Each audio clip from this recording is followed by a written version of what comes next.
Hello. आज हम start करते हैं फोटोसिंथेसिस इन हायर प्लांट।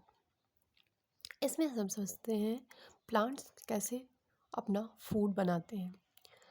हम सब जानते हैं कि all animals including human beings अपना फूड अपना फूड अपने फूड के लिए प्लांट्स पे डिपेंड रहते हैं। बट प्लांट्स अपना फूड कहाँ से बनाते हैं? प्लांट्स अपना फूड खुद बनाते हैं, इसीलिए इनमें ऑटोट्रॉपिक न्यूट्रिशन होता है। ये अपना फूड खुद बनाते हैं। और इसमें फोटोसिंथेसिस एक एनाबॉलिक प्रोसेस है, जिसमें फिजिको केमिकल प्रोसेस है, जिसमें केमिकल रिएक्शंस होती हैं, इसमें एक्सचेंज ऑफ गैसेस होता है। इसमें इसमें क्या होता है? इसमें 6CO2 12H2O लाइट और क्लोरोफिल की प्रेजेंस में ग्लूकोज बनाता है, वाटर बाहर निकलता है और O2 निकलता है, एनर्जी भी निकलती है। इसमें जब 12H2O का ऑक्सीडेशन होता है तो 6CO2 निकलता है और CO2 का रिडक्शन होता है तो ग्लूकोज बनता है। हमारा मेन जो प्रोडक्ट है वो जो प्लांट ये ग्लूकोज बनाता है और ये O2 बनाता है। ये human beings and all animals के लिए बहुत इम्पॉर्टेंट चीज़ है। प्राइमरी प्रोड्यूसर ऑफ फूड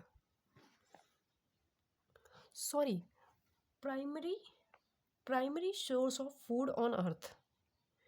ये प्राइमरी सोर्स है प्लांट्स में, ये प्लांट्स। और दूसरा चीज़ क्या है? दूसरा O2 जो मेन चीज़ है। और इसमें क्या होता है? कार्बन कार्बन के बॉन्ड फॉर्मेशन होते हैं। रेस्पिरेशन प्लांट में क्या होता है? कार्बन कार्बन के बॉन्ड ब्रेक डाउन हो रहे थे उसमें, और इसमें है कार्बन कार्बन के बॉन्ड फॉर्मेशन हो रहे हैं। मतलब इसमें एनाबॉलिक प्रोसेस हो रहा था, उसमें हो रहा था कैटाबॉलिज्म हो रहा था। इसमें क्या होता है? ऑक्सीडेशन रिडक्शन दोनों ही प्रोसेस होते हैं। इसमें ऑक्सीडेशन भी होता है और रिडक्शन भी होता है। इसमें क्या है? कुछ ऐसे बैक्टीरिया हैं, नाइट्रीफाइंग एंड थायोबैसिलस, जो बैक्टीरिया केमिकल एनर्जी को यूज़ करके अपना फूड बनाते हैं। प्लांट फोटोसिंथेसिस और बैक्टीरियल फोटोसिंथेसिस में क्या डिफरेंसेस हैं वो देख लेते हैं। प्लांट्स क्या करते हैं? प्लांट्स H2O से अपना H2O में H2O इलेक्ट्रॉन प्रोटॉन डोनर होता है प्लांट्स में। ये ऑक्सीजेनिक प्रोसेस होता है। और इसमें क्लोरोप्लास्ट भी होता है प्लांट्स में। इसमें क्लोरोफिल A B C तीनों होते हैं और भी होते हैं एसेसरी पिगमेंट्स। और ये विजुअल स्पेक्ट्रम होता है 400 से 700 नैनोमीटर का। और बैक्टीरियल फोटोसिंथेसिस में क्या होता है? इसमें वाटर इलेक्ट्रॉन प्रोटॉन डोनर नहीं होते हैं। इसमें H2S होता है, इसमें सल्फर होता है। ऑक्सीजन की जगह पे यहाँ पे सल्फर होता है electron proton donor. Exception BGA में अलग होता है। BGA में होता है उसमें H2O होता है। इसमें एनऑक्सीजनिक प्रोसेस होता है। इसमें क्लोरोप्लास्ट नहीं होता है। प्लांट्स में क्लोरोप्लास्ट होता है। इसमें क्लोरोप्लास्ट की जगह पे एक होती है क्रोमेटोफोर, उससे इसमें कोई क्लोरोफिल नहीं होता है। रादर दे हैव बैक्टीरियोपेरिडिन, ये सब होते हैं। इसमें इंफ्रारेड रीजन होता है। इसमें ऑक्सीजनिक फोटोसिंथेसिस में कौन कौन करते हैं? ऑक्सीजनिक फोटोसिंथेसिस कौन कौन करते हैं? ग्रीन प्लांट करते हैं और BGA करते हैं, मतलब blue green algae, non stock Anabaena, ये तो आपको पता ही है। अब आ जाते हैं raw material for photosynthesis. Photosynthesis के लिए क्या क्या ज़रूरत होती है? फोटोसिंथेसिस के लिए एक तो हो गया CO2, दूसरा हो गया वाटर, तीसरा हो गया लाइट एंड क्लोरोफिल। अब आ जाते हैं नेक्स्ट पेज पे आ जाते हैं, जहाँ पे हम देखते हैं कुछ साइंटिस्ट ने एक्सपेरिमेंट किए और उससे हमें बताया इसेंशियलिटी कि हमें किन किन चीज़ों की ज़रूरत होती है। प्लांट्स में उसकी ज़रूरत होती है। मतलब जो एक्सपेरिमेंट हुए उनमें उन्होंने बताया कि प्लांट्स में फोटोसिंथेसिस के लिए इन चीज़ों की इसेंशियलिटी होती है। तो एक साइंटिस्ट आए, मोल्स हाफ, उन्होंने एक लीफ एक्सपेरिमेंट किया। उन्होंने बताया CO2 की इसेंशियलिटी को बताया। उन्होंने क्या किया? उन्होंने एक प्लांट लिया, उसको अंधेरे में रख के, उसको डार्क में रख कर के डिस्चार्ज कर लिया। फिर उन्होंने उससे एक पत्ती निकाली, उससे एक पत्ती को उसको एक KOH अब्जॉर्बेंट में KOH में डुबो दिया। ये अब्जॉर्बेंट ऑफ CO2 होता है, ये कोई KOH एब्जॉर्बेंट ऑफ CO2 होता है। इतनी पत्ती डुबो दी, बाकी का पार्ट ऐसे खुला रहा। उन्होंने क्या किया, इस पत्ती को लिया और इसका आयोडीन टेस्ट किया। इसके हाफ पार्ट का पहले आयोडीन टेस्ट किया, फिर बाकी पार्ट का बाद में किया। हाफ पार्ट का जब आयोडीन टेस्ट किया तो उन्होंने पाया यहाँ पे CO2 नहीं मिली। इन्होंने इसमें निगेटिव रिजल्ट पाया, इसमें स्टार्च नहीं बनी, CO2 नहीं मिली। और इसमें जब इस बाकी पार्ट का इन्होंने आयोडीन टेस्ट किया तो उसमें देखा इसमें ब्लू ब्लैक रिजल्ट आ रहा है, मतलब स्टार्च बना है। मतलब जो इसमें यहाँ पे KOH में जब CO2 इसमें इतने में CO2 थी, तो मतलब वहाँ पे स्टार्च बना। तो इसका रीज़न ये, तो उससे ये निकलता है कि CO2 हमें फोटोसिंथेसिस के लिए CO2 की रिक्वायरमेंट होती है। फिर एक और साइंटिस्ट आए, उन्होंने भी एक एक्सपेरिमेंट किया। उन्होंने क्या, क्लोरोफिल की इसेंशियलिटी को बताया। उन्होंने एक वैरीगेटेड लीफ समझते हैं ना, पैची लीफ जिसमें येलो ग्रीन के पैचेस होते हैं, वो वाली लीफ ली। उन्होंने उसको भी डिस्चार्ज किया, उसको अंधेरे में रखा, फिर उसको लाइट दी, फिर उस पर आयोडीन टेस्ट किया। उन्होंने देखा कि जहाँ जहाँ पे ग्रीन है वहाँ ब्लू ब्लैक हो गया, और जहाँ जहाँ पे येलो है वहाँ पे रिजल्ट निगेटिव आया। तो उन्होंने ये बताया कि ग्रीन, मतलब ग्रीन पार्ट में क्लोरोफिल होता है, तो वहाँ पे फोटोसिंथेसिस हुआ, स्टार्च बनी, वहाँ पे ब्लू ब्लैक रिजल्ट आया। और जहाँ पे येलो था वहाँ पे क्लोरोफिल नहीं था, तो इसीलिए वहाँ पे कोई भी रिजल्ट नहीं आया, निगेटिव रिजल्ट आया। तो इससे ये प्रूव होता है कि क्लोरोफिल की प्रेजेंस में फोटोसिंथेसिस होता है, तभी स्टार्च बनता है। अब आ जाते हैं इसेंशियलिटी ऑफ सनलाइट पे। अब इसेंशियलिटी ऑफ सनलाइट में भी एक एक्सपेरिमेंट हुआ। उन्होंने भी एक प्लांट लिया, डिस्टार्च प्लांट लिया, पॉटेड प्लांट लिया। उन्होंने एक पत्ती पे फॉइल लपेट दिया, फिर उसको लाइट में रखा, देन उसका आयोडीन टेस्ट किया। आयोडीन टेस्ट करने पे उन्होंने क्या पाया, जिस पार्ट पे फॉइल लपेटा था उसका आयोडीन टेस्ट तो नेगेटिव आया, और जिस पार्ट पे उन्होंने फॉइल नहीं लपेटा था उसका पॉजिटिव रिजल्ट आया, उसमें ब्लू ब्लैक रिजल्ट आया। इसका मतलब जहाँ पे ओपन पत्ती थी, ओपन पार्ट था, वहाँ पे स्टार्च बना।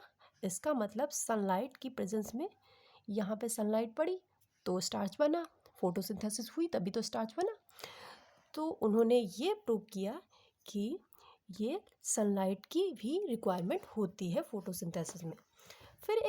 फिर अर्ली एक्सपेरिमेंट्स में एक साइंटिस्ट आया, जोसेफ प्रीस्टले। उन्होंने डिस्कवर किया, उन्होंने प्रूव किया कि प्लांट्स जो फॉल एयर होती है, जो इन्वायरमेंट में फॉल एयर होती है, गंदी एयर को प्लांट्स रीस्टोर कर देते हैं। रीस्टोर मतलब O2 ऐड करके उसको रीस्टोर करते हैं, उसको प्योर एयर में रीस्टोर कर देते हैं। और उन्होंने इसके लिए, ये प्रूव करने के लिए उन्होंने एक एक्सपेरिमेंट किया। उन्होंने एक्सपेरिमेंट करने के लिए उन्होंने एक क्लोज्ड चैम्बर लिया, ऐसे क्लोज्ड चैम्बर लिया। उन्होंने उसमें एक प्लांट लगाया। उसमें पहले उन्होंने एक कैंडल जलाई और उसमें एक माइस रख दिया।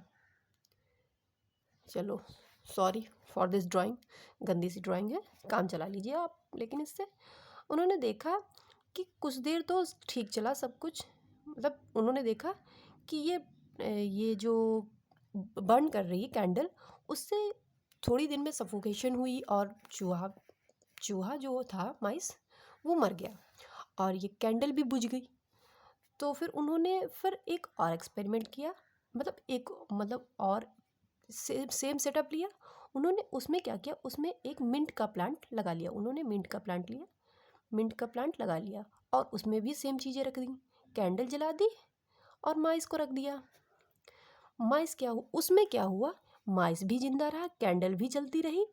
और उन्होंने तो फिर इससे प्रूव किया कि कुछ तो ऐसा है, उन्होंने प्रूव किया कि कि जो प्लांट है, जो यहाँ पे फॉल एयर हो रही है, जो एयर गंदी हो रही है, जिससे ये कैंडल है वो भी बुझी जा रही है और माइस भी मरा जा रहा है।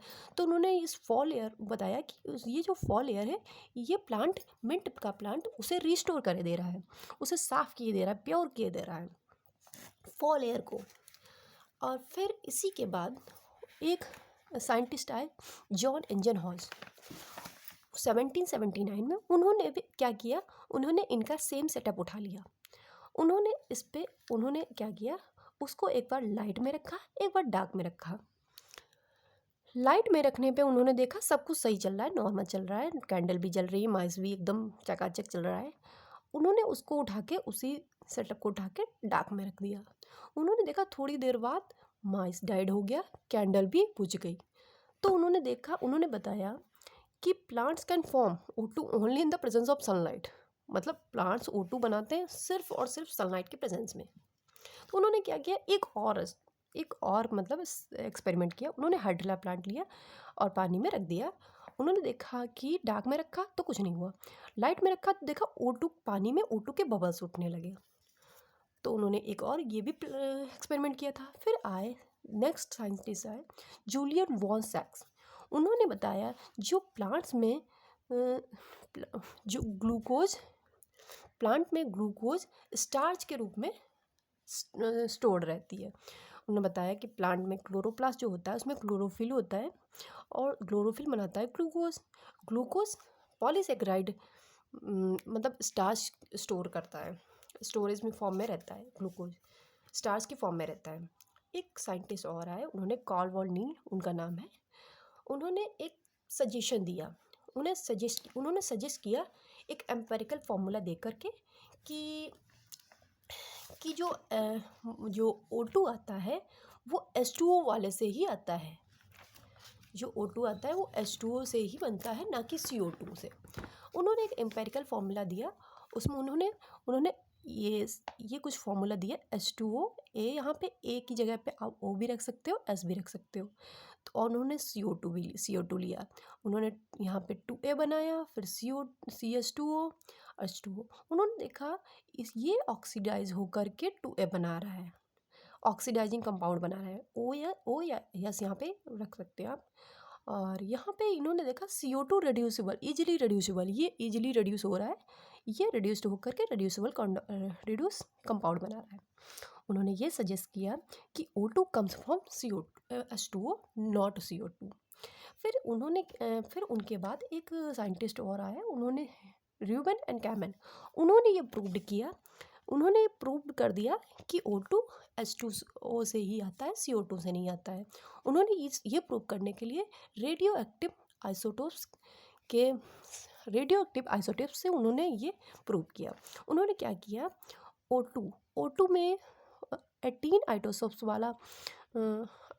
आइसोटोप्स वाला होता है और CO2 में 16 आइसोटोप्स वाला होता है। तो उन्होंने ये फॉर्मूला लिया 6 CO2 और 12 H2O। उन्होंने देखा जो ये H2O 18 आइसोटोप्स वाला ही O2 बनाता है, इधर 18 आइसोटोप्स वाले से ही O2 बना है ये, और बाकी से ग्लूकोज वो बना है, वो अलग बना है। तो उन्होंने क्या प्रूव किया इसमें। फिर आए एक साइंटिस्ट T.W. एंजलमैन। उन्होंने एक एक्सन स्पेक्ट्रम दिया। उन्होंने बताया कि फोटोसिंथेसिस वहीं पे ज़्यादा होगी जहाँ पे O2 होगा। उन्होंने एक मटेरियल लिया क्लैडोफोरा, उसमें मतलब मटेरियल नहीं, एक मल्टीसेलुलर फिलामेंट लिया, ग्रीन एल्गी का है, जो अरेबिक बैक्टीरिया है, क्लैडोफोरा। उन्होंने उसको सोल्यूशन में रखा, उन्होंने उसको वाइट लाइट दी, बीच में प्रिज्म रख दिया, वाइट लाइट डिवाइड हो गई विवग्योर में। आप समझते हैं विवग्योर, बहुत दिन पहले ही पढ़ा है, बहुत पहले से। और इसमें देखा कि ब्लू और रेड, जहाँ पे ब्लू और रेड लाइट पड़ रही है वहाँ पे मैक्सिमम एरोबिक बैक्टीरिया है और वहाँ पे मैक्सिमम O2 प्रोड्यूस हो रही है, तभी तो होंगे एरोबिक बैक्टीरिया। जहाँ पे सबसे ज़्यादा O2 प्रोड्यूस हो रही है, फोटोसिंथेसिस वहीं पे मैक्सिमम हो रही है, इसका मतलब अकॉर्डिंग रेड ब्लू। तो उन्होंने ये फॉर्मूला दिया, amount of O2 released rate of photosynthesis. फिर आप जाते हैं साइट ऑफ फोटोसिंथेसिस पे, ये हम आपको नेक्स्ट वीडियो में पढ़ाएंगे। अभी आप इतना तैयार करिए, इतना पढ़िए और इसके नोट्स बनाइए, रिवाइज़ करिए।